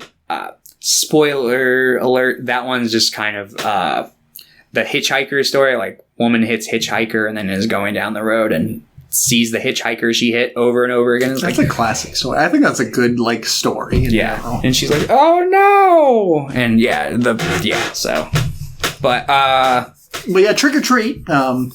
So going over the stories, what is the first one? So there's the cold open, which we discussed. Then Wilkerson stuff. Wilkerson, yeah. Where a little boy comes up and he's like, smashing all the pumpkins, being a little brat, and then he like goes and grabs some candy from the principal's house. All the candy. He's like, it's fine. I bought some more. Yeah. And he starts eating it, and then he's actually, he's like, you should have checked your candy, little kid. Yeah. And then the kid just starts throwing up and presumably dies. Yeah. I mean, he drags him in, and then immediately he gets trick-or-treaters, and he's like, God damn it! Yeah. Who is that guy? I think he's great. I really like his... I can't think of his name. He's a character... Not really a character actor. He plays, like, the same kind of character in everything for the most part. Baker. Yeah, he's in, like, Happiness. He's in Fido. He's Dr. Connors in Spider-Man 2. Yes. That's where I always recognize. I'm like, yes. Man, he would have been such a good lizard. He would have been, and they had laid down the groundwork, but maybe God, I'm so annoyed. Maybe one day we can get that. Sam Raimi. Like, I like the idea of superhero movies. What's up, Dr. Connors? I've been out of college for 20 years now, but you turned into a giant lizard. I gotta take care of you. But yeah, he like goes and he's gonna go like bury him in his backyard, and then like the dog from the next door like shows up and he's like, I'm just gonna cut off this kid's finger and throw it to the dog. And then his neighbor's like, what are you doing over there? Burying bodies? Yeah. And then he's like, hey, fuck you. Yeah, he's a total ass. Like, it smells like a whorehouse over here. Hurry up. Because he lies. He's like, no, I'm messing with my septic leak. He's like, oh, well, fix it. It smells like shit. But, yeah, so, yeah, then his kid's like, Dad, I want to carve the pumpkin. And he's like, yeah, go inside and watch Charlie Brown. And Charlie Brown's an asshole. That's probably, like, my favorite line from this movie. I really like that kid. Yeah. He's like, all right, but he's like, go inside, fucking carve the jack-o'-lantern, don't worry. And then he buries the kid. And here, big issue with this part. Because... Is it the head? Yes. The kid's alive. He has to kill him in the grave. And then the way it's edited makes it seem like the kid had been inside waiting. But then he goes inside and it's like the head's there. And it's like how? Yeah, it's like, do you want us to believe that you, like, brought it down and you're like, surprise, I have a different one. I think, yeah, the editing there is like, it's supposed to trick you, but it's more just like, what? Yeah. Yeah, I think that is maybe my one bigger issue with the movie, is I'm just like, that specific 5 seconds or whatever, that reveal, I'm like, that just doesn't track. Yeah. But yeah, so there's that one. But I do think that's like, it's funny. I think it's like, it's a fun one. It might be a little too long, which is weird because I don't like, it is pretty short too, but just in comparison, everything else is just so brief that this one, I feel like maybe like 2. It's a little long, and also kind of in the grand scheme of things, aside from the fact that it kind of like sets the groundwork for like, every short kind of dives into it a little bit, so it's not necessary, but like, he's the first mouthpiece, I think, in the movie that gets into like, oh, well, here are the classic Halloween traditions, which, for those who don't know, that is like the core backbone of this movie, is like trying to like connect with the roots of Halloween and its origins, and how we as a society have basically just like capitalized and bastardized what Halloween actually is. And like, Wilkerson survives because he pretty much accidentally hands a candy to Sam. Yeah. Sam's like beating the shit out of him and is about to murder him, and he's like, here's some candy. Yeah. The thing I like about this movie, though, is like, even the people Sam spares, though, minus Rhonda, because we never see anything bad happen to her, but she kind of got shit on really hard earlier. Like, she was just like, she's just like a young girl who probably has some developmental like things, or she's just not connecting with kids. Like, possibly she might just have some issues with school. Like, honestly, she just seems like a normal kid. But like a little bit of a macabre fascination, but like, that's not abnormal. But for these kids literally try to scare her to death. Like, like, that's so fucked up. I'm like, what the fuck? They like pretty much pretend that they have died, and then they all dress up as ghosts, and the other kid like has his like intestines out to scare her. Yeah. And if it weren't for the fact that I actually really like the monster of that one might have been my least favorite. Oh, okay. But I do like those zombie kids. Oh, I like that one. I also like that.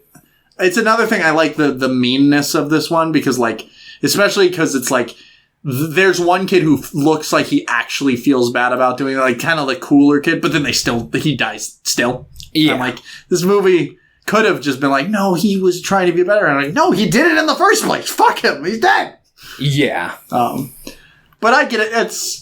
I like it, but I don't like it's like my favorite one. I think maybe just the Sam one's my favorite one, because I love Sam running around. No, I also love like the ending, or the like over at the end where Wilkerson's like all bandaged up, and he's like, I love your mummy costume.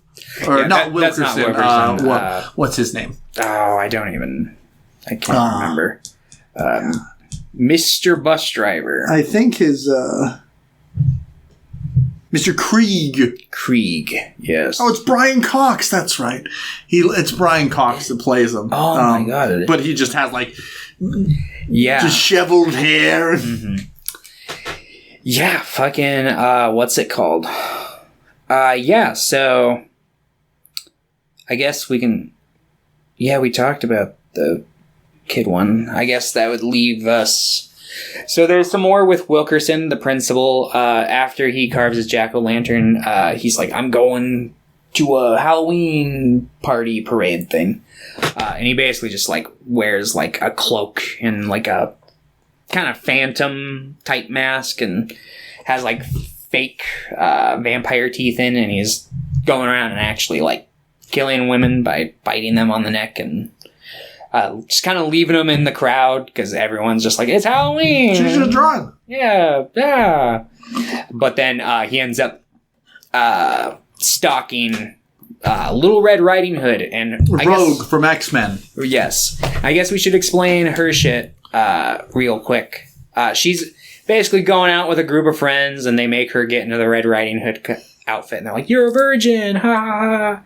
And it's like, "Oh yeah," oh. And then Wilkerson eventually, they're all like getting dates to go to this like fucking forest bonfire, and they're forest orgy, yeah. And they're like, "You gotta find a cute boy, or else we're gonna hook you up with this really nice guy in a diaper here." And so Wilkerson ends up following her through the woods and then attacking her. And then suddenly, back at the bonfire, we see a figure in the red cloak fall. Yeah, which it's like, how did they get up there? Yeah, that's what I was like. I was like, did they either? That's what I am. I in my mind, I'm like, I just imagine she's just like, fuck you. Yeah, it was either just like a Superman toss or they stealthily climbed up the tree. And then climbed down to come into the... Yeah. So I imagine it's the throw, and I'm fine with that, because I think that's funny.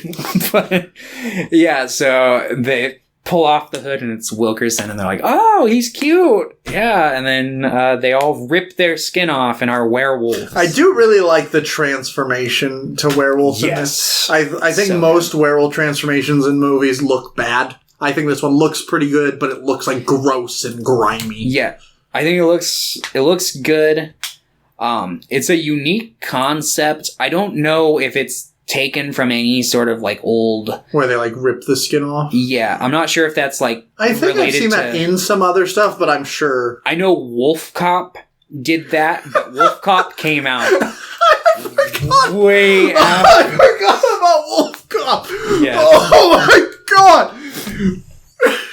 Yes, Wolf Cop. Did you ever watch that second one? Yeah, and I liked the second one much more than I liked the first one.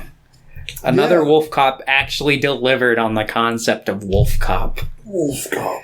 Like, the second one actually felt like a good full moon movie. Whereas the first one felt kind of like an okay full moon movie. But, yeah. Anyway, I'm not sure if that, like, has any roots with, like, the original, like, kind of, like, Skinwalker, kind of, like... And it's like, doesn't it... Like, what is the implication? That they go and put back on the skin when they're done? I mean... Or do they then rip off their werewolf skin and there's another layer of skin? I always just imagine it was just continuous layers, like, rip off the wolf. I have infinite layers of skin! Yeah. Or just, at the end of the night, does it just grow back? Maybe. I have no idea. Yes. But, yeah. I do think it's, like, definitely the least, like, amount of meat on the story for that one, but I really like that transformation. I really like the ending, so I'm fine with that. Yeah. I think it just works. And then... Is it just the Sam one? Technically, next would be the zombie bus one, which we mostly talked about. We didn't talk about the backstory for that one though, which does feed into when does it reveal that it's Mr. Krieg that did it? At the very after his confrontation with Sam, you see he's burning the pictures, and that's right. And then it gets into the reveal. But yeah, so Wilkerson's next door neighbor, who gets attacked by Sam in the last vignette, is the bus driver, and so basically. Like, in the 1950s, there was a bunch of, like, disabled kids that, like, the parents were, like, really just, we don't like we're super ableist. We don't like this. We're going to pay a bus driver to drive off the side of a cliff. Mm-hmm. But he'll be fine because he can just swim out. They will be chained up in there. Yep. And they, like, go into, like, a quarry, like a big quarry, pretty much. Yep. And one kid in a Dracula mask basically like starts kind of catching onto the vibes and freaks out, and then breaks loose while he's handing them all out like their last candy or whatever, because he's doing it on Halloween. And he gets to the front of the bus and just drives it straight into the quarry, where most of them, all of them presumably drown, except for the bus driver, which we find out later survived and is the guy in the final vignette. And basically that is, he's Scrooge, but for Halloween, and not rich. He's very what happened to all this money? Because he apparently got paid a lot, like they imply. Yeah, he probably drank it away. Yeah. Because it seems like he feels guilty. Yeah. Well, yeah, because you're a horrible person. Yeah, so looks like he just, did that thing that some people will do when they do horrible things, where it's like they just kind of internalize it and become like a fucking god-awful asshole that nobody wants to be around. But yeah, so he's just a fucking miserable old man.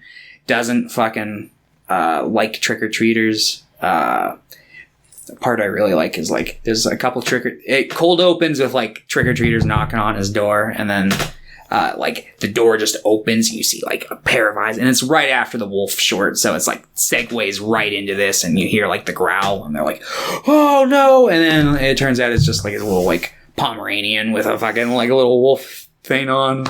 It was good. I love that part. But yeah, so he's just an asshole. He doesn't like giving out candy to trick-or-treaters, and Sam doesn't like that. Sam likes candy. So Sam like invades his house and just he's like he's just running around and like beating the shit out of him. Yeah, but he fucks with him a little bit first. He like puts all those lit pumpkins in his yard. He's like, where the fuck did all of these come from? Then he just goes upstairs. He's trying to be like, this guy loves Halloween. He's like, I don't love Halloween. Yeah, and then there's just shining writing all over his bedroom wall, and he's like, what? And there's like a lit pumpkin, and then just Sam just kind of crawls up from behind the bed and just immediately attacks him. If there is one short in this movie that I think could have just worked as a whole movie, is I think it's this short of him just fucking with this guy for like an hour. I think would have really worked. No, I think that would have been too long.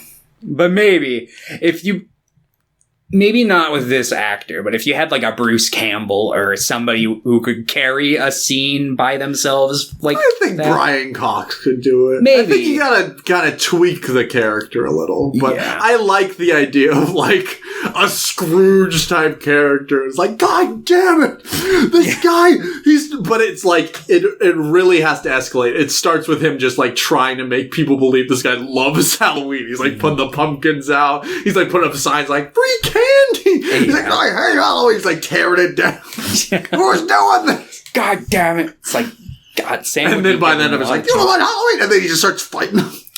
But yeah, so Sam's just fucking kicking this guy's ass, and he finally rips off his mask, and we see that Sam, under the mask, I really want to get like an actual figure. He's like a little demon man. He's got a little pumpkin head.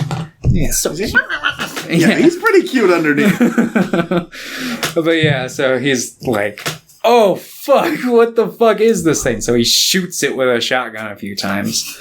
I do love the sliding across the floor. He just like walks over and shoots off its arm, and then its arm does the Evil Dead thing and like comes up, cuts the phone line, and then stabs him in the leg, and he's like, ah! And then it like goes over and wakes Sam up, like it taps him, and he's like, uh-huh. I love it. And it just goes back on him, and he's like, oh no. Like, what the fuck am I gonna do against this thing? Honestly, and then if they were gonna make a horror anthology movie that introduced a character and then had two slasher movies that get this, like, that character is the main focus, why did it have to be Terrifier?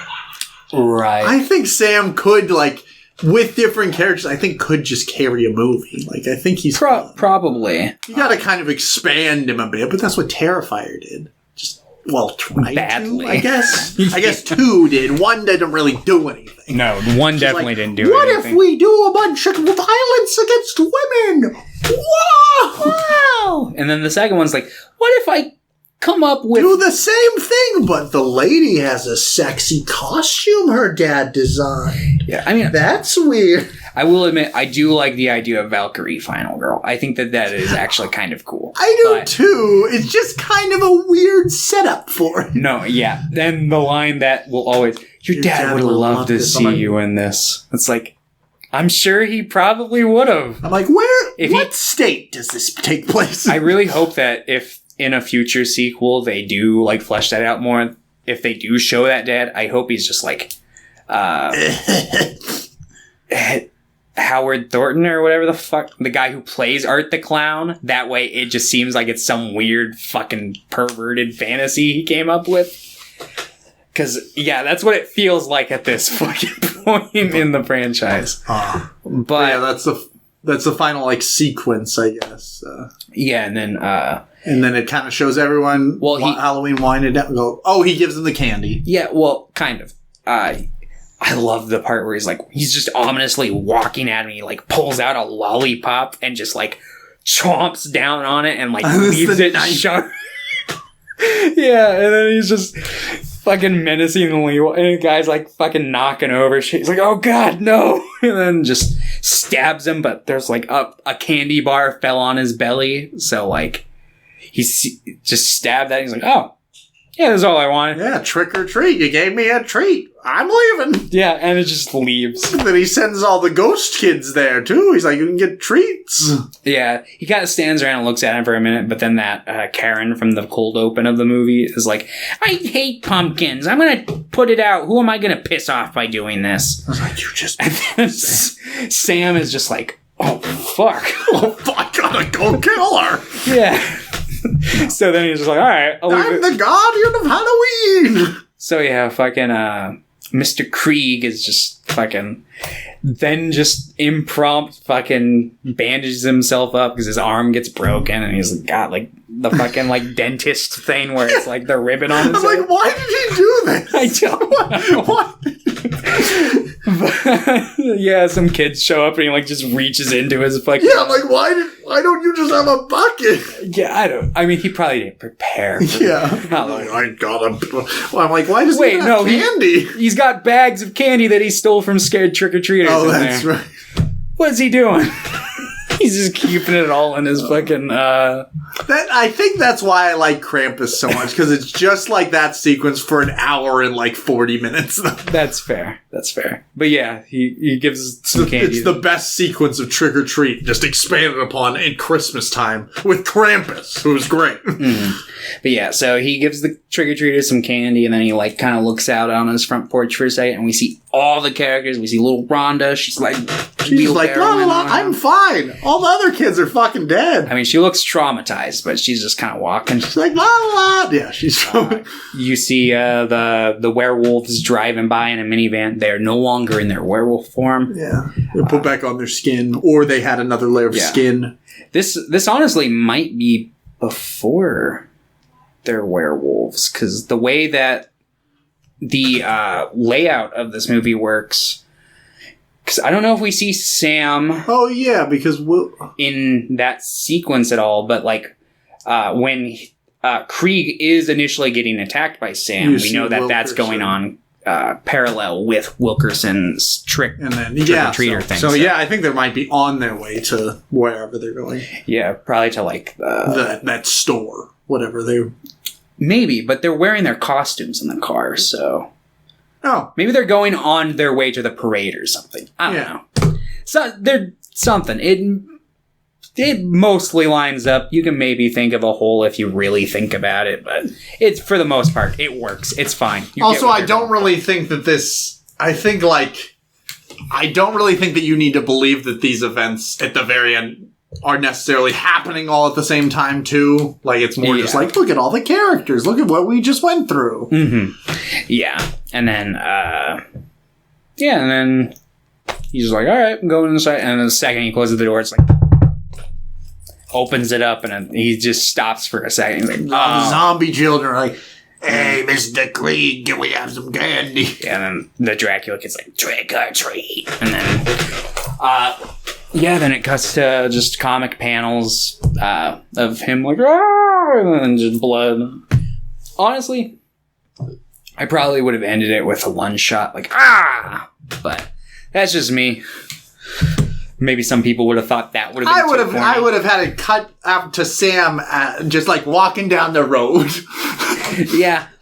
So before we wrap up on Trick or Treat, I do want to talk about a couple things. Number one, just while we're on the subject of Sam, I don't know. I'm sure you're probably aware of this. Maybe some of the audience at home isn't. But Sam and Trick or Treat as a whole is based off of a student film Michael Dougherty made. It's an animated 2-minute short called fucking not the Spirit of Halloween. It's Halloween Season's Greetings. It's something weird like that. But yeah, it's just a short with little animated Season's greetings. Season's greetings. Okay. Yeah, that one's pretty fun. It's like... I haven't seen that. I remember that it was based on something. Yeah.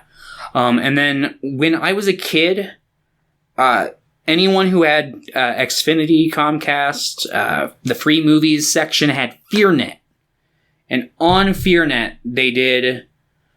I don't know if this was ever released on like any later DVD releases. It's not on the Blu-ray release I have, which is the oldest one. I know they did like a collector's set a couple years ago, but I remember FearNet did some Sam shorts. Yeah, and one of which replicated a scene that is the how Season's Greetings. Which I'm not going to give away because it's like a 2-minute short, and I'm sure you plan on watching it at some point. But yeah, so I thought that was interesting. I'm going to try to hunt down those FearNet shorts later. I think there's only like maybe like 2 or 3 of them. But I remember thinking they were pretty fun. And yeah, they were only made a couple years after the movie. It was still in that weird limbo where it seemed like a sequel was going to happen after it initially came out because it started picking up steam, but then... I know they've said there's a sequel happening for like years and years and years, but like 2 weeks ago, Michael Dougherty was like, "No, we're like actively working on it right now." I know he's actively been. It's been in pre-production for a couple years now. I think it's like maybe actually in production now or close to it, from what I've gathered. It seems like it's close. It's actively gonna happen at the very least. Yeah, no, I think that I'd be more surprised if we don't get a Trick or Treat 2 at this point. Now, do I want a Trick or Treat 2? Because I definitely fear. I mean, we'll always have the first film, but I just highly doubt that they're gonna be able to do this twice. That's fair. I think this movie's really something special. Yeah. But I think if they take the time, especially in pre-production, and, you know, actually honestly try to fucking look at it, they might be able to whip out a good sequel. I think the issue is, I think they might... If you're gonna make a Sam movie, you make a Sam movie. Yes. I think they might try to put too much Sam in Trick or Treat 2. I think that might be the downfall. I think that they should go for a similar balance that this one had, where he pops up in pretty much everyone, but then like he has one short that's designated. Yeah, I think maybe you switch if you want to do that too. I think maybe you switch him to having kind of the framing, the way that like the werewolf one's kind of framing. I think him being kind of the framing in this, kind of like running through scenes and stuff, I think could work pretty well. Yeah, potentially. It just depends on how they decide to go about it. But yeah, Trick or Treat, a lot of fun, takes a lot. I feel like this movie isn't inspired by like modern horror comics, but I think it's inspired by like Creepshow's tribute to the EC comics. So it's like, we're going to do the same thing, but we're going to like use modern horror. And I think it works well too. I think it feels like homages to that while having its own voice. Which I think is very, very cool, because I think a lot of horror anthologies really don't feel like they have a voice or a unified voice, or even voices that like feel like they can mesh together. Yeah. Like most horror anthology movies have 1 or 2 good shorts, and then the rest are bad. Yeah. And they also don't fit together. But it's like Creepshow, I think, fits decently well together. I think this fits well together. And it also, I think both of them, because they were both made by one guy, like, they both have unified voices. Well, Creepshow is made by 2. Oh, was it not just Romero? It was Romero, and he was working with Stephen King, who wrote for it. But yeah, they 2 guys. Yeah, but they with a unified voice. I feel like they both were like, hey, we both really like those EC horror comics. You want to just work together on a collab as a movie homage to it? And that was before like Tales from the Crypt, not the 70s movie, but the TV show. Yeah, because the TV show was what, like, was it late 80s or? Yeah, I want to say it was like 86. Maybe was Creepshow 82 or 84? I think it was 82. I'm not entirely sure though. 82. Yeah. Yep. Okay. But yeah, fucking, yeah, Trick or Treat. I think, who would give this one? 8? An 8, yes. I think it is 7. Yeah. Halloween! Happy Halloween, everyone! It's over. Scream Weens. This was a pretty good month. Besides Hellraiser. Hellraiser, some of those full moon ones were a little rough. Yeah, take it back as soon as I started thinking about it. No, Texas Chainsaw. I'm glad we did full moon. It was fun. Yeah. Honestly, I think the full moon was much better than I was anticipating. Yes, it's because we leaned on the Empire. Yeah. Texas Chainsaw Massacre 2 and 3 I was fine with. I know you didn't like 3, but... Yeah, 3 is just very middling. Yeah, that's fair. I agree. I just didn't hate it. And then, Rob Zombie stuff wasn't bad. Yeah, it was okay. And these were good, so... Another successful month. Yes. Now, it's time for a less spooky deep dive. And I think we all know what it is. I know what it is. I know he knows what it is, because he's picking I'm picking it. We're watching Lupin Part 5, motherfucker. Part 5. Misadventures in France. Back to the place where it all began. Yeah. Feeling as good as lovers can. And you know. Yes. So we're going to be watching Lupin the Third, Part 5, Misadventures in France. It is, I think, 24 episodes plus like an OVA, so I think it's like 25 episodes. It's like the exact same as Part 4. Yeah. I think Part 6 is pretty much the same thing as well. But yeah, I'm very excited. I'm probably gonna watch it tonight, some of it. Mm-hmm. Pretty pumped. I love Lupin. Yeah. And wearing the Lupin costume. I'm like, I should go home and watch Lupin. Yeah? And I'm going to. I love Lupin. Yeah, no, Lupin. I love telling people about Lupin, too. I'm like, you gotta watch Lupin! Yeah, no, I try to tell people about Lupin fairly often, because, like... It's so weird that it's pretty big. Like, it's a pretty successful franchise. But still in America, like, a lot of people, no idea what it is. Yeah, I mean, that's kind of the case with, like, a lot of stuff, though. Like, there's a lot of really big anime that aren't big over here. Like, JoJo's was like that for the longest time, but then once it got its anime adaptation, it blew the fuck up. Well, I was thinking about the fact, just in general with movies, like... Especially us. Like, we watch so many movies that I'm like... And I go in so many movie circles that I'm like, yeah, I would talk about these movies with people. And then I talk to somebody, like, at work or something that, like, just isn't into movies. And I'll bring up something and they'll have no fucking clue what I'm even talking about. Yeah. Even things like Parasite, which won an Oscar. There are tons of people that have no idea what the fuck that is. Oh, yeah. No, that doesn't surprise me. There's an entire genre of people who don't even...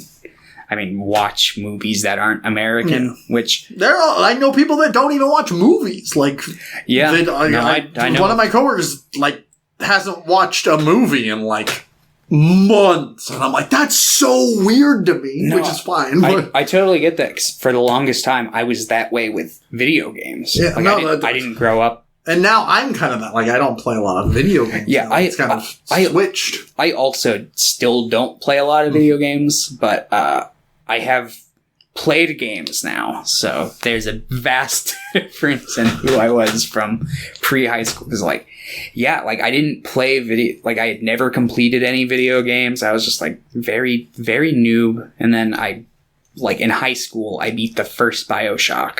The first 2 BioShocks. And I was like, I did it. I'm officially a gamer. And then, yeah, I beat, like, maybe a couple handfuls of games. I beat one game since then. But most games I play are, like, that I actually beat are, like, ones that have, like, a story and are pretty streamlined and you can beat pretty easily. But, I play every once in a while, but I try not to play a whole lot of video games because it's really easy to get sucked in, and you can feel like you're making progress in video games, but then you're like, fuck, I'm not really doing anything. except for having a good time, which sometimes is all you need. Enough, and it's just different types. I feel like I get more out of watching movies now, but there was a time that I feel like I got more from playing video games. Yeah. It's just, our interests ebb and flow. Oh, definitely. Definitely. You know what's never going to stop? My love for Lupin! Yeah, dude, Lupin's fucking good. I mean, I've watched maybe a couple of those, like, middle era specials that I wasn't super crazy about. I think in general, I agree with you, but I think in general Lupin is maybe the most consistently fun thing I've watched. Oh, yeah. No, I've really enjoyed the vast majority of pretty much everything I've seen from Lupin. I actually feel the same way, which I think makes sense for Scooby-Doo. I enjoy most Scooby-Doo things. Yeah, no, and I always, whenever I try to sell people on Lupin, I'm always like, it's kind of like Scooby-Doo. You can just kind of jump in at any point. Scooby-Doo, but sexy. Yeah, it's like Rexy. It's like Scooby-Doo if they didn't have an animal mascot and they were jewel thieves instead. And it was a little bit more with an adult edge because they're horny. Yeah. A little bit more, sometimes a lot more. Yeah, it's kind of like you're watching James Gunn's Scooby-Doo as opposed to like an actual cartoon Scooby-Doo. Speaking of which, James Gunn is the head of DC now. Yes. Well, that's not what I was actually going to say. I was going to say, speaking of which, it's never too late for James Gunn's Scooby-Doo 3 with the cast. I don't care what you say. I actually think it would be pretty interesting to have them be like their age now. Yes. Scooby's fine. Just make him immortal. He's been a god before. It's fine. Yeah. Or have a weird, morbid joke where they just acknowledge in one scene, oh yeah, this is Scooby 2 or something, and then just ignore it for the rest of the movie. Anyway, happy Halloween, everyone. Yeah, hope you had be safe out there if you're watching this on Halloween, listening. If you go into any pizzerias and see any clowns, get the fuck out. Get the fuck out. It's probably too late if you've seen him. Yeah, probably. Anyway, watch Terrifier. Don't do that. Watch Antichrist instead. So many people are going to watch Terrifier. Don't listen to us. Everybody on the internet seems to love it, but us. Yeah, we are the haters. We are. And that's okay. It's okay to be a hater. I'm not even like a giant hater. I'm a giant hater of 1, and I think 2's really bad, but I at least can acknowledge that it tries to be better. I'm like this far from liking those movies. It's just that there are some really... The second one's 2.5 hours long. Yes. With 80 minutes of content. It's like, look, I'll watch 7 hours of a Hungarian village. Yeah, that movie's so good, though. Yeah. I've been thinking about that movie a lot. I'll watch 5 hours of a Swedish couple arguing. I will watch 4 hours of a nostalgia critic. Oh, God. I think I'd watch Terrifier 2 before I'd watch maybe any of those again. I'd probably watch that 3 times before I'd watch fucking To Boldly Flee again. It's so good, though. Yeah, it's the plot hole. Anyway, thanks for watching. We'll see you next week. Happy Halloween!